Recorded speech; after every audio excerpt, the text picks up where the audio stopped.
잠이 오지 않는 밤, 당신의 꿈길에 함께할 감성 에세이입니다. 오늘도 수고 많으셨어요. 수고하고 무거운 삶의 짐을 내려놓고 쉼이 있는 이 밤이 되셨으면 참 좋겠네요. 성경 창세기를 주제로 나를 찾아 떠나는 여행을 하고 있는데요. 오늘은 창세기 35장, 현재를 사는 삶. 요절은 창세기 35장 3절. 우리가 일어나 베델로 올라가자. 내 환난 날에 내게 응답하시며 내가 가는 길에서 나와 함께 하신 하나님께 내가 거기서 제단을 쌓으려 하노라.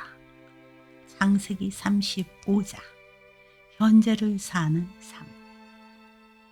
인생에서 현재는 어떤 의미를 갖는가? 인간은 과거를 아름답게 포장하거나 깊고 깊은 내면 속에 꽁꽁 싸먹어 놓거나 한다. 미래에 대해서도 아름답게 포장을 하기도 하고 암울한 색을 칠해놓기도 한다. 인간은 현재를 살면서도 과거를 살고 미래를 산다. 불충족된 현재일수록 과거에 매달리기도 하고 미래에 매달리기도 하면서 살아간다. 디나의 사건으로 야곱은 자신의 주변을 돌아보게 된다. 느슨해져 있던 신앙의 촉각이 문제로 인해 팽팽한 긴장감을 낳게 되었다. 신앙의 사람은 문제의 실마리를 하나님께로부터 찾아낸다. 평안이 깨어진 환경 조건은 하나님과의 관계 점검을 필요로 한다. 신앙의 안일은 평안을 좀먹었고 야곱은 황망히 안일의 잠을 깨운 비참한 문제 앞에서 하나님께 무릎을 꿇었다. 하나님께서 야곱에게 일어나 베델로 올라가서 거기 거주하며 내가 내 형 에서의 낯을 피하여 도망했던 때에 내게 나타났던 하나님께 거기서 제단을 쌓으라고 하셨다. 신앙의 안일에서 일어나 절박했던 때 하나님께 매달렸던 그 순간을 기억하기를 하나님은 원하셨다. 분노한 에서를 피해 어두운 벌판에서 차가운 돌베개를 베고 누웠을 때 온 세상에 홀로 남은 것 같은 고독과 쫓기는 두려움과 절박함 속에서 만났던 하나님. 그 하나님께 야곱은 하나님이 나와 함께 계셔서 내가 가는 이 길에서 나를 지키시고 먹을 떡과 입을 옷을 주시어 내가 평안히 아버지 집으로 돌아가게 하시오면 여호와께서 나의 하나님이 되실 것이요 내가 기둥으로 세운 이 돌이 하나님이 집이 될 것이요 하나님께서 내게 주신 모든 것에서 10분의 1을 내가 반드시 하나님께 드리겠나이다라고 서원했었다. 하나님은 야곱과의 약속을 다 이행하셨다. 먹을 양식과 입을 옷을 넘치도록 주셨고 아비 집으로 돌아가게 하셨다. 그러나 야곱은 하나님과의 지난날의 서원을 지키지 않았다. 인간의 참 평안은 하나님과의 관계가 정립될 때 누릴 수 있는 것이다. 세상 속의 안일은 햇솜같이 포근해서 그 자리를 벗어나지 못하도록 유혹한다. 팽팽하게 긴장되어 있던 여러 문제들을 해결받은 후 야곱은 삶의 안일의 유혹을 느꼈는지도 모른다. 이제는 조금 편안히 살아야겠다는 인간 본성의 욕구가 그를 이방 땅에 주저앉게 했는지도 모른다. 그러나 인간적인 안일이 신앙이 나태를 부를 때 오히려 참 평안이 깨어짐을 그는 맛보아야만 했다. 해결되지 않은 과거의 문제는 현재의 평안을 빼앗는다. 베델의 야곱이 해결해야만 했던 문제가 남아있었다. 야곱은 베델로 올라가기로 했다. 하나님과의 간절한 관계 회복을 원했다. 그의 신앙은 다시금 긴장으로 팽팽해졌다. 그는 자기 집 사람들이 갖고 있는 이방 신상을 버리게 했고 우상과 관계되는 의복과 장신구를 버리게 했다. 야곱은 신앙을 방해하는 정결치 못한 모든 것들을 정리했다. 신앙의 결단력은 신앙이 나태를 단절시킨다. 인간은 문제 속에서 살아계신 하나님의 숨소리를 들을 수 있다. 그러므로 살아있는 신앙으로 답할 수 있는 것이다. 문제는 신앙인에게 구체적인 삶의 변화를 촉진시키는 촉매제의 역할을 한다. 야곱은 베델에서 단을 쌓았다. 그런 그에게 하나님이 다시 나타나셨다. 인간의 문제 뒤에는 하나님의 간절한 인격적 만남의 소원과 주시고자 하는 축복이 숨겨져 있는 것이다.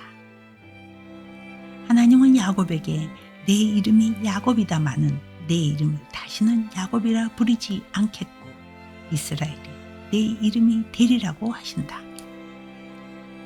야곱은 약복강가에서 하나님과 겨루어 이겼을 때 이미 이스라엘이라는 이름을 받았었다. 신앙으로 거듭난 사람은 삶의 양식이 변해야 한다. 야곱은 여전히 이전의 삶의 양식에 안주하려는 욕망을 갖고 있었다. 이기는 자로 살아야 했음에도 자신에게 지는 삶을 살고 있었다. 하나님은 다시 새로운 존재 가치를 부여하시고 언약 백성임을 자각시킨다. 복받는 자로 살아야 함을 인식시키신다. 베델에서 단을 쌓은 야곱 일행이 에브라사에 이르렀을 때 라헬이 해산의 고통으로 죽어가고 있었다. 그녀는 현재의 고통을 이기지 못하여 그토록 바라고 바라던 아들의 이름을 베논이라 불렀다. 내 슬픔의 아들이라는 뜻이었다. 과거 그녀의 미래의 모든 소원이었던 득남이 현재의 슬픔으로 그녀 앞에 성취되었다. 그녀의 과거는 삶의 소원은 오직 자녀를 출산하는 데 있었었다. 그것으로 인해 그녀는 평안도 행복도 있고 살지 않았는가. 형제와 끝없는 싸움을 벌이고 상처를 주고 상처를 받으며 일생을 살다가 기쁨을 누릴 시기에 그녀의 운명은 끝났다. 그녀는 자신의 현재의 슬픔으로 인해 미래를 살아가야 할 아들의 이름을 비극적으로 지어버렸다. 누구보다도 사랑했던 라헬의 죽음을 맞이한 야곱은 가슴이 찢어질 것 같은 아픔의 자리에 서 있었을 것이다. 기쁨이 조금도 없는 상황 속에서 베노니를 받아하는 야곱은 얼른 아이의 이름을 바꾸어 불렀다. 베냐민, 곧 내 오른손의 아들이라는 뜻이다. 참으로 귀한 아들, 내 오른편에 앉아 축복을 받을 아들, 내 의지가 될 아들이라는 뜻이었다. 현재의 슬픔을 극복하고 바라보는 미래는 소망이 있다. 지나간 과거를 매장하고 새로운 현재와 복받을 미래로 살아갈 새로운 이름을 받은 야곱은 아들의 이름에도 미래의 삶의 행복을 부여해 현재의 슬픔을 사겨버렸다. 인간은 살아있는 한 문제를 부딪힌다. 사랑하는 라헬의 죽음으로 인한 상처가 채 아물기도 전에 야곱은 다시 자신의 첩인 비라와 장자인 르벤이 간통했음을 알게 됐다. 르벤은 현재의 정욕을 이기지 못하여 축복된 미래를 상실하게 되었다. 현재의 삶은 과거의 영향을 받고 미래의 책임을 갖는다. 디나 사건이나 르벤 사건은 그들의 과거의 환경과 무관하지만은 않았을 것이다. 야곱의 아들, 딸들은 야곱의 축적으로 인한 가정 불화 속에서 과거를 보냈다. 네 여인들의 욕망과 시기와 치정 싸움은 자녀들의 성윤리에 영향을 미치지 않았을 리가 없다. 르벤은 이 일로 인해 장자의 역할을 박탈당하게 된다. 현재의 분노를 잠재우지 못했던 시몬과 레위 역시 미래의 영적 장자직을 박탈당했고 결국 넷째 아들 유다가 영적 장자권을 계승하게 된다. 인간의 현재는 과거와 미래와 함께 묻힌다.